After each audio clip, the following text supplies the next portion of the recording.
Eirlys Morgan, llywydd rhanbarth Ceredigion o Ferched y Wawr ydw i. Yn arferol, byddem yn cyfarch cyd-aelodau ar faes Eisteddfod Genedlaethol Cymru yn Tregaron eleni.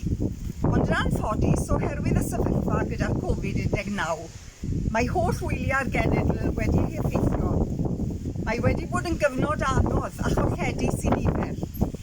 Ond rydym fel rhanbarth wedi dechrau paratoi ar gyfer y Steddfod gydag amrywiaeth o weithgareddau ac ambell i sypreis ar y gweill. Gweithar yn awsterau, rydym wedi cadw'n brysur yn cysylltu gyda'n cyd-aelodau a diolch am yr arweiniad a'r arlwy a ddaeth oddi wrth Tegwen a'i staff i ni yn ein cymell i guro'r corona'r cartref, corona'r crefftio, corona'r coginio a hefyd mae wedi bod yn ddiddorol darllen 100 y corona.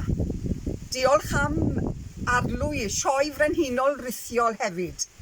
Wrth edrych ymlaen at y Steddfod yn Tregaron, bydd croeso arferol ar stondin Merched y Wawr. Gaich sicrhau y bydd croeso am glonc, picer y man ac arddangosfa gwerth chweil. Yn y cyfamser, cadwch yn ddiogel a chofiwch fe ddaw eto hael ar fryn.